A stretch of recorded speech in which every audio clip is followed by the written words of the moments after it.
ஆண்டவர் இயேசு கிறிஸ்துவுக்குள் அருமையானவர்களே, இறைவார்த்தை பகிர்வு நிகழ்வுக்கு உங்கள் அனைவரையும் அன்போடு வரவேற்கிறேன். பிரியமானவர்களே, இன்று திருவருகை காலத்தினுடைய 2வது வாரத்தில் வருகின்ற வியாழக்கிழமை நாம் இருக்கின்றோம். சிறப்பாக இன்றைய நாளிலே வாதலும் அன்னையினுடைய காட்சியை கொண்டாட திருச்சபை நமக்கு அழைப்பு விடுக்கிறது. 1531ஆம் ஆண்டு டிசம்பர் மாதம் 9ஆம் தேதி ஜுவான் தியாகோ என்பவர் டோன் பெட்லா என்ற ஊரிலே வசித்து வந்திருக்கிறார். வழக்கமாக அவர் ஆலயம் செல்வதை வழக்கமாக வைத்திருந்திருக்கிறார். அங்கே இருந்த பிரான்சிஸ்கன் துறவற சபை ஆலயத்திலே சென்று அனுதின திருப்பலியை காண்பார். ஆண்டவரோடு அவ்வளவு நெருக்கமாக இருந்த அவரிடம்தான் அன்னை மரியா பேசியிருக்கிறார். இந்த ஜுவான் தியாகோ டால்கோ என்கின்ற அந்த இடத்தில் இருந்த பிரான்சிஸ்கன் துறவற சபைக்கு ஆலயத்துக்கு செல்லும் வழியிலே தேபேயாக் என்ற இடத்தில் இருந்த மலையிலே அன்னை மரியா அவருக்கு காட்சி கொடுத்திருக்கிறார். திருப்பலி முடித்துவிட்டு அவர் திரும்பி வருகின்ற பொழுது ஜுவான் தியாகோ என்ற அவருடைய பெயரை யாரோ ஒரு பெண்மணி உச்சரிப்பதை போன்று உணர்ந்து திரும்பி பார்த்த பொழுது ஒரு அழகான பெண் ஒருவர் நின்று கொண்டிருந்திருக்கிறார். அவரிடம் திரும்பி பார்த்த பொழுது, நான் தான் இரக்கத்தினுடைய அன்னை, எனக்கு நீங்கள் ஒரு உதவி செய்ய வேண்டும் என்று ஜுவான் தியாகோவை அன்னை மரியா கேட்டுக்கொண்டதாக அவருடைய வரலாற்றிலே பதிவு செய்யப்பட்டிருக்கிறது. அவரும் அன்னை மரியாவுடைய வார்த்தையை ஆச்சரியத்தோடு பார்த்து வணங்கி அன்னை சொல்வதை செய்தார். அன்னை மரியா அவரிடம் சொன்னது, நீ மெக்சிகோவுக்கு சென்று ஆயரிடம் எனக்கு இந்த தேபேயாக் என்ற இடத்திலே ஒரு ஆலயம் கட்டுமாறு சொல், நீ திரும்ப வர வரை நான் இங்கே உனக்காக காத்து கொண்டிருப்பேன் என்று அன்னை மரியா சொல்லிவிட்டு அங்கே இருந்தாராம்.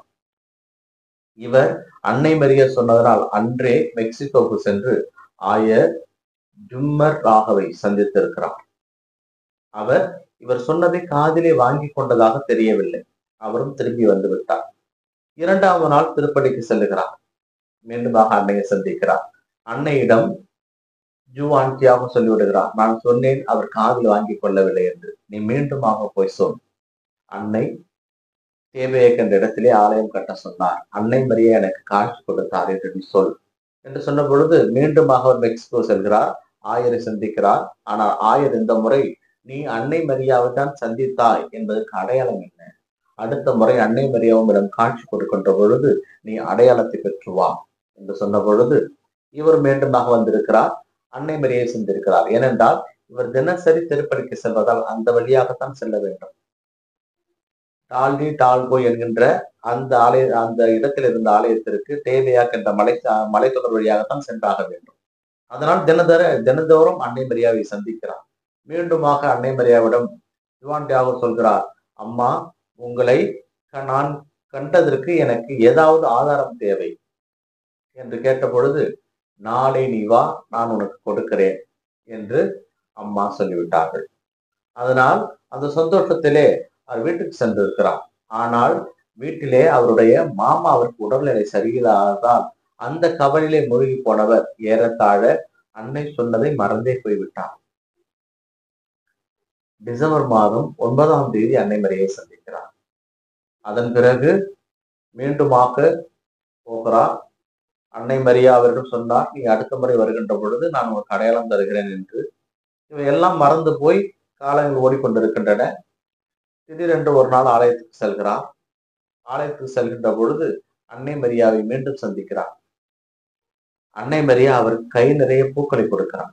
இந்த பூவை நீ ஆயரிடம் கொண்டு போய் காட்டு என்று சொன்ன பொழுது அதை பெற்றுக்கொண்டு ஜுவான் தியாகோ ஆயரிடம் போய் காட்டிய பொழுது ஆயருக்கு ஆச்சரியமும் பெருதிர்ச்சியுமாக இருந்ததாம். ஏனென்றால் அந்த மலரின் நடுவே அன்னை மரியாவுடைய முழு ரூபமும் அழகாக தெரிந்ததாம். பிரியமானவர்களே, அன்னை மரியா நம்மை சந்திக்க வேண்டும் என்றால் எப்படி வேண்டுமானாலும் சந்திப்பார். இந்த குவாதலப்பு அன்னையினுடைய அந்த படத்தை நாம் பார்க்கின்ற பொழுது மலர்களுக்கு நடுவிலே அன்னை மரியா இருப்பது நமக்கு தெரியும்.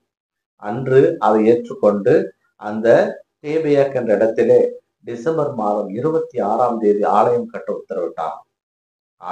ஆலயம் கட்டி உத்தரவிட்டு அங்கே அன்னை மரியாவை வணங்கலாம் என்று அவர் பிரகடனப்படுத்தினார்.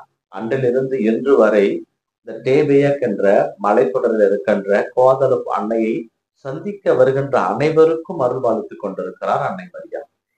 தன்னை தேடி வருகின்ற அனைவருக்கும் ஆசீர்வாதம் வழங்குவராகவே அவர் இருக்கிறார். ஏனென்றால் நானே இரக்கத்தின் அன்னை என்று சொல்வதன் வழியாக நம் மீது இரக்கம் கொண்டு நம் பாவங்களை பார்த்து நம் பிள்ளைகள் தவறான வழியில் செல்கிறார்கள் என்று அவர் நம்மை நோக்கி வந்து நம்மை மனம் திருப்புவதற்காகவே அங்கே வந்தார்.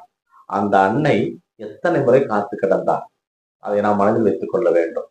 நமக்காக எவ்வளவு நாளும் எத்தனை மணி நேரமும் அன்னை மரியா காத்து கொண்டிருப்பார். எதற்காக? நாம் மனம் மாற வேண்டும் என்பதற்காக. மனம் மாறி அவருடைய பாதையில் நாம் நடக்க வேண்டும். ஏனென்றால் அந்த அன்னை நமக்காக தனது சொந்த மகனை கொடுத்திருக்கிறார். அந்த மகனை அவர் வழியாக நாம் மாட்சி பெற்றிருக்கிறோம். அதனால் நம்மை அவர் தனியே விடுவது கிடையாது. ஏனென்றால் இயேசு நம் ஆண்டவர் இறந்து உயிர்த்து விண்ணுலகம் சென்ற பொழுது அன்னை மரியாவை இந்த உலகத்தில் இருக்கின்ற அனைவருக்கும் தாயாக கொடுத்து விட்டு சென்றார். அந்த தாய் தான் இரக்கத்தின் தாய், கோதலுப் அன்னையாக நமக்கு காட்சி கொடுத்திருக்கிறார். பிரியமானவர்களே, இன்றைய வாசகங்களும் நமக்கு சொல்லுகின்ற செய்தி இதுதான். ஆண்டவர், நானே உன் கரங்களை பிடித்து உன்னை வழிநடத்துவேன் என்பது உனக்கு தெரியாதா? கரங்களை பிடித்து வழிநடத்துவேன் என்பது உங்களுக்கு தெரியாதா என்றால், குழந்தையே தான் கரங்களை பிடித்து வழிநடத்துவார்கள். ஆண்டவருக்கு நாம் எப்பொழுதுமே குழந்தைகள் தான். அப்பொழுது அவர் சொல்கிறார், யாக்கோப்பே, இஸ்ரவேலே, நானே உங்கள் கடவுளாகிய ஆண்டவர், உங்களோடு நான் இருப்பேன் என்று சொல்லிவிட்டு அவர் ஏழைகளுடைய நிலையை சொல்லுகிறார். ஏழைகள் தாகத்தினால் அலைவார்கள், தண்ணீரை தேடுவார்கள், அது அவர்களுக்கு கிடைக்காது. இருந்தாலும் நான் அவர்களுக்கு கொடுப்பேன். இந்த ஏழை எளியவர் என்ற இந்த சொற்றாடலை நாம் எப்படி எடுத்துக்கொள்ளலாம் என்றால், இறைவனுடைய அருளை பெற்றவர்கள் ஏழைகள் அல்ல. ஏழைகள் என்பது இந்த இடத்திலே அருள் இழந்தவர்கள், அருள் இல்லாதவர்கள். இருந்தாலும் அவர்களுக்கும் அருள் பாலிக்கப்படும், அவர்களுக்கு அருள் கொடுக்கப்படும். ஆண்டவரை அவர்கள் கண்டு கொண்டால் ஆசீர்வாதம் அருளப்படும் என்கின்ற ஒரு சொற்றாடலை இங்கே எசாயா இறைவாக்கினர் பயன்படுத்தி இருப்பார். இவர் யாக்கோப்பை நோக்கி சொல்வார், நான் உன்னை போரடிக்கும் கூர்மையான கருவியாக நான் மாற்றுவேன். நீ மலைகளையும் குண்டுகளையும் அடித்து நொறுக்குவார். நானே உன்னோடு கூட இருப்பேன், நான் ஒருபோதும் விட மாட்டேன் என்கின்ற ஆண்டவருடைய இந்த சொற்றாடலாம் நமக்கு வலுவூட்டுவையாக அமைந்திருக்கின்றது. பிரியமானவர்களே, எப்படி என்று கோதலுப் அன்னை, இரக்கத்தினுடைய அன்னை, தன்னிடம் வருபவர்களுக்கெல்லாம் ஆசீர்வதிக்கிறாரோ அது போலதான் தந்தையும் பழைய ஏற்பாட்டிலே, யாக்கோப்பே, இஸ்ரவேலே, நான் உன்னோடு இருக்கிறேன், உன்னை கரம்பிடித்து நான் வழிநடத்தேன் என்பது தெரியாதா என்று நம்மை அவரிடம் அழைக்கிறான். அந்த நற்செய்தி வாசகத்திலே மத்தேயு நற்செய்தியாளர் திருமுழுக்கு யோவானை பற்றி நமக்கு கூறுகிறார். திருமுழுக்கு யோவான் மனிதர்கள் பிறந்தவர்களே திருமுழுக்கு யோவானை விட உயர்ந்தவர் எவரும் இல்லை என்று சொல்லிவிட்டு அடுத்த வார்த்தை, விண்ணரசில் நல்லவர்களாக நுழைபவர்கள், பாவம் இல்லாமல் கடவுளுக்கு ஏற்றவராக நுழைவர் அவரை விட பெரியவராக இருப்பார். இது இயேசு கிறிஸ்து நமக்கு சொல்லுகின்ற இந்த வார்த்தையை நாம் கவனிக்கின்ற பொழுது நாம் அகமகிழ்ந்து பேர் வகை கொள்ள வேண்டும். ஏனென்றால் மனிதர்கள் பிறந்தவர்களுள் திருமுழுக்கு யோவானை விட பெரியவர் எவரும் இல்லை. மனிதர்கள் என்றால் இந்த பூ உலகிலே, இந்த பூ உலகு பாவம் நிறைந்தது, அசுத்தம் நிறைந்தது, மாசம் நிறைந்தது. இந்த பூ உலகிலே அவரை விட பெரியவர் யாரும் இல்லை என்றால் அவர் பாவம் இல்லாமல் அவரும் கடவுளுக்கு உகந்தவராக வாழ்ந்தவர், கடவுளுடைய வழியை ஆயத்தம் செய்தவர், ஆண்டவருடைய முன்னோடி. அப்படிப்பட்டவர் நம்ம அனைவருக்கும் முன்னோடியாக இருக்கின்றவர். எல்லாரையும் விட அவர் பெரியவராக இருந்தார் உலகிலே.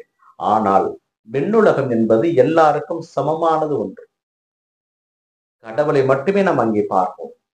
தந்தையாம் கடவுளையும் மகனையும் ஆவியானவரையும் நாம் அனைவரும் ஒன்றாக சேர்ந்து ஆராதிக்கின்ற இடம்.